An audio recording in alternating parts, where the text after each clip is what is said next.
Добрый день, меня зовут Антон. Мне часто задают вопрос, как определить, как стучит рулевая рейка и вообще она ли стучит. Прежде всего нужно определиться, стучат ли у вас рулевые наконечники и рулевые тяги. После этого только переходить к осмотру рулевой рейки. Сейчас я вам покажу, как можно очень быстро и просто прямо во дворе при помощи обычного домкрата определить, стучит рулевая тяга и рулевой наконечник, либо сама рулевая рейка. Приступим.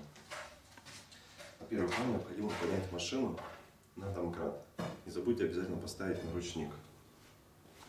Садимся в колесо и простыми покачиваниями начинаем двигать колесо влево-вправо.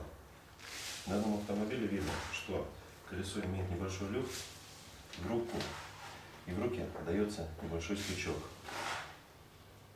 Это означает, что разбита рулевая тяга, либо рулевой наконечник. Чтобы определить более конкретно, нам необходимо в колесную арку, это колесо опустилось, засунуть руку. Сначала мы нащупываем рулевую тягу, в нее кладем руку, ее сжимаем крепко и начинаем точно так же покачивать колесо.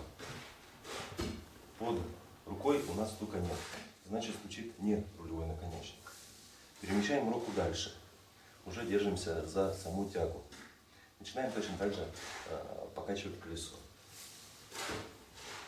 В данном случае стук четко выражен в районе рулевой тяги, значит стучит рулевая тяга. Вот как видно, колесо немножко болтается. После того, как мы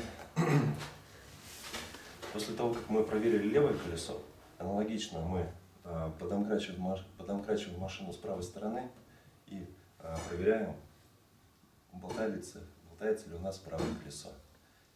На данном этапе осмотр рулевых тяг и наконечников заканчивается.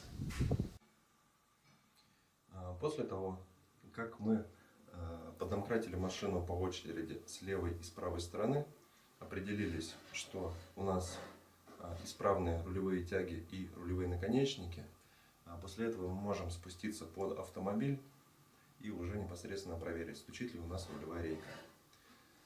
Для этого нам необходимо, соответственно, либо поднять машину на подъемнике, либо спуститься в смотровую яму. Вот.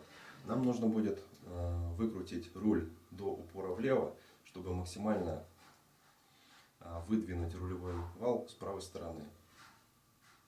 Вот как мы видим, то есть мы сейчас выдвинули вал максимально, на его максимальный вылет.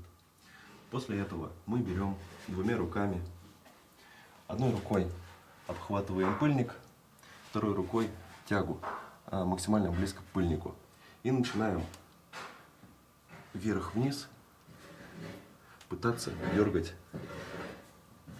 рулевую тягу вместе с валом. Если у нас под рукой есть хоть какая-то небольшая вибрация от поперечного движения вала внутри рулевой рейки, это означает, что рулевой вал ходит в поперечном направлении внутри рейки, соответственно внутри втулки, и от этого и появляется неприятные побрякивания при движении по грунтовой дороге. После того, как мы определили, есть ли у нас стук с правой стороны рулевой рейки, мы аналогично переходим на левую сторону.